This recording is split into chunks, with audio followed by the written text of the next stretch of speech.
अब ये लेके आए हैं कि शायद इसको देख के अन्नदाता याद आ जाएगा, जो खून पसीने से ये उगाता है, आपका पेट भरता है, और आप उसी अन्नदाता का अपमान कर रहे हैं। ऐसे कानून लेके आ रहे हैं जिससे ये नष्ट हो जाएगा, पूंजीपतियों के हाथ में आ जाएगा। ये पूंजीपतियों के हाथ में डालने वाली चीज नहीं है, ये गरीब के मुंह में डालने वाली चीज है। आप क्यों अन्नदाता को मार रहे हैं? असलियत ये है आजादी के बाद से और 1952 से पहले चुनाव के बाद ये किसान जो देश को अन्न खिलाता है, जो खाना खिलाता है, उस अन्नदाता को साथ कांग्रेस भी खिलवाड़ करती आई, और अब आकर के इस बदले हुए भारत में कुछ उम्मीद जगी है और कुछ बदलाव भी अच्छे हुए हैं। लेकिन ये सरकार भी कांग्रेस के रास्ते पे ही चलती नजर आ रही है। इसीलिए मंत्री जो निकले हुए जा रहे हैं वो इनको पकड़ नहीं रहे हैं कि अगर उनको ले लेंगे तो उन्हें डर है कहीं कुछ दिक्कत ना हो जाए। आप तो इसकी अहमियत जानते हैं। रद्द करो, रद्द करो।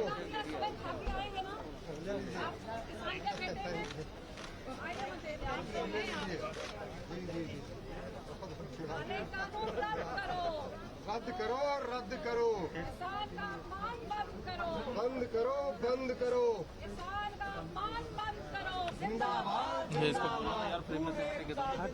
बोलो ना जोर से आशीष। जिंदाबाद, जिंदाबाद। मजदूर एकता जिंदाबाद, जिंदाबाद, जिंदाबाद। काले कानून रद्द करो, रद्द करो, रद्द करो। सुनो सुनो भाई, सुनो सुनो, सुनो सुनो भाई, सुनो सुनो।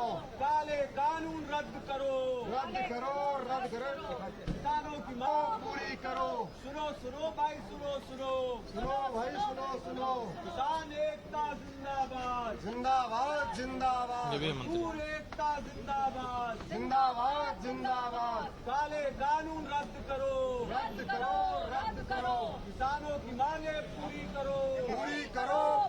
आज बालियां आप लोग बांट रहे हैं जो सरकार में शामिल लोग हैं, क्या कहना है? तो आपको लगता है कि कुछ असर पड़ेगा? क्योंकि आप लोग हर रोज पिछले 10 दिन से माननीय एमपी साहब, अरे एमपी साहब, किसान खेत पे है, किसान खेत पे है, धान लगा रहा है। मेरे बुजुर्ग का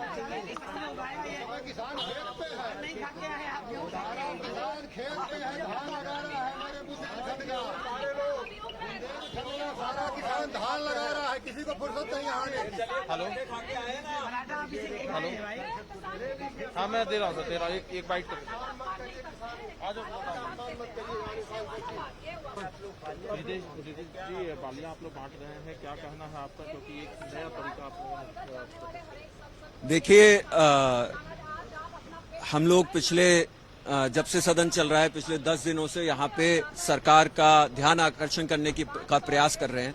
सदन के अंदर तो आवाजें सुनी नहीं जा रही हैं, और सदन के बाहर भी हम लोग निरंतर जो है यहाँ पे नारेबाजी करके सरकार का ध्यान आकर्षण करने का प्रयास कर रहे हैं। और आज उसी कड़ी में लोग सुबेरे जो है अन्नदाता का ही दिया हुआ अन्न खा करके आते हैं, तो उनको याद दिलाने के लिए बालियां दी जा रही हैं, ताकि वो भूले ना सदन के अंदर जाते हुए कि उनकी भी आवाज जो है उनको उठाने का दायित्व तो इन्हीं लोगों के ऊपर है, हम लोगों के ऊपर है। सर एक और आपकी पार्टी ने ऐलान किया कि उत्तर प्रदेश चुनाव में अकेले दम पर चुनाव लड़ने जा रही है आपकी पार्टी, क्या कहना है सर इस बारे में?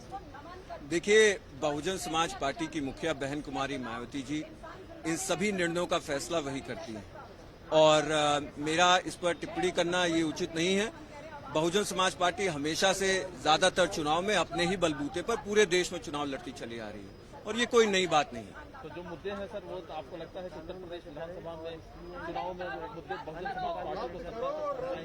देखिए, बहुजन समाज पार्टी की 2007 से लेकर 2012 तक की सरकार में, चाहे वो कानून व्यवस्था हो, रोजगार हो, इन सभी मुद्दों पे बहुजन समाज पार्टी ने एक मिसाल छोड़ने का काम किया था, और आज सभी लोग उसको याद कर रहे हैं। 28 लाख से ज्यादा नौकरियां देने का काम किया गया था, बैकलॉग पूरा करने का काम बहन कुमारी मायावती जी ने किया था, यहां तक कि कानून व्यवस्था में अपने ही एमएलए एमपीज को लेकर के, अपने ही एमएलए एमपीज को लेकर के यदि वो कानून व्यवस्था के खिलाफ जाते थे तो उनको बुला करके कानून के हवाले, कानून का राज और कानून के हिसाब से उनके साथ न्याय करने का काम, इसको लोग याद कर रहे हैं।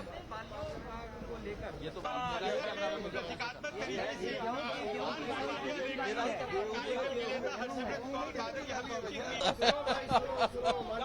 करो 40-50 सेकंड बहुत होता है, उसमें से भी चैनल काट देता है। किसानों की मांगे पूरी करा। जिंदाबाद जिंदाबाद जिंदाबाद। काले कानून वापस करो वापस करो। किसान एकता जिंदाबाद जिंदाबाद जिंदाबाद। मजदूर एकता जिंदाबाद।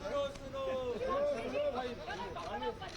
काले कानून वापस करो वापस करो। अन्नदाता की गुजारिश है। ये वो बॉर्डर पे ही कोई ऐसे निडर भी है